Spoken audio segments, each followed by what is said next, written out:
পাকিস্তানে ভয়াবহ এক হামলা পরিচালনা করেছে ভারত। স্বাধীনতা পরবর্তী ইতিহাসে এমন নিঃশব্দ অথচ সর্বনাশা অভিযানের সাক্ষী হয়নি পুরো উপমহাদেশ। ভারতীয় সেনাবাহিনী এই অভিযানের নাম দিয়েছে অপারেশন সিঁদুর, যেখানে পাকিস্তান বলছে এটা যুদ্ধের অঘোষিত সূচনা। কিভাবে রাতের আধারে এই হামলা চালিয়েছে ভারত? চারদিকে তখনও ছিল নিস্তব্ধতা। গভীর রাতে পাকিস্তান নিয়ন্ত্রিত জম্মু কাশ্মীরে সবাই ঘুম। হঠাৎ আকাশে গর্জে উঠল বিধ্বংসী রকেটের শব্দ।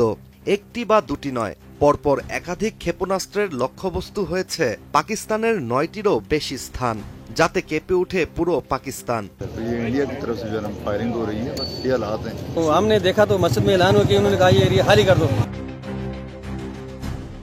আন্তর্জাতিক একাধিক গণমাধ্যমের তথ্য অনুযায়ী পাকিস্তানের কোটলি, ভাওয়ালপুর, মুরিদ, বাগ ও মুজাফফরবাদ সহ আরও বেশ কয়েকটি স্থানে ভারতের ক্ষেপণাস্ত্র আঘাত হানে। আর এই হামলার পরপরই পাকিস্তানের ISPR এর মহাপরিচালক এটিকে ভারতের কাপুরুষোচিত ক্ষেপণাস্ত্র হামলা বলে উল্লেখ করেছেন।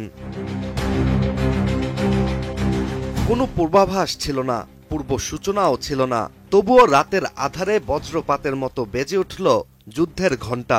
ভারতের পক্ষ থেকে এই হামলাকে প্রতিশোধ নয়, বরং অভিহিত করা হচ্ছে একটি প্রতিক্রিয়া হিসেবে। 22 এপ্রিল পেহেলগামে এক ভয়াবহ সন্ত্রাসী আক্রমণে নিহত হন 26 জন ভারতীয় পর্যটক। এরপর থেকেই ভারত পাকিস্তানে শুরু হয় উত্তেজনা। ভারতের এই হামলায় এখন পর্যন্ত 8 জনেরও বেশি নিহত হয়েছে বলে জানিয়েছে পাকিস্তান কর্তৃপক্ষ। আর এই হামলাকে প্রতিরক্ষার অধিকার প্রয়োগ করা বলে জানিয়েছেন ভারতের প্রতিরক্ষা মন্ত্রণালয়ের মুখপাত্র ব্রিগেডিয়ার অরুণ শর্মা। অন্যদিকে পাকিস্তানের প্রতিরক্ষা বাহিনী হামলার পরপরই 2টি ভারতীয় যুদ্ধবিমান ভূপাতিত করার দাবি করছে। পাকিস্তানের মতে এটি একটি ঘোষণা ছাড়া যুদ্ধ, যার জবাব অবশ্যই দেয়া হবে। এমন পরিস্থিতিতে ইসলামাবাদে জারি করা হয়েছে রেড অ্যালার্ট। এছাড়া এই হামলার পরপর জাতিসংঘ, যুক্তরাষ্ট্রসহ একাধিক আন্তর্জাতিক পক্ষ থেকেও এসেছে গভীর উদ্বেগ। জাতিসংঘ মহাসচিব অ্যান্তনিও গুতেরেস জানিয়েছেন, এটি আর কেবল উপমহাদেশের সমস্যা নয়, 2টি পরমাণু শক্তিধর রাষ্ট্রের মধ্যে উত্তেজনা বিশ্বের জন্য হুমকি। এখন অনেক মহলের প্রশ্ন, রাতের আধারে শুরু হওয়া এই সংঘর্ষ কি দিনের আলোয় তৃতীয় বিশ্বযুদ্ধের সূচনা করবে?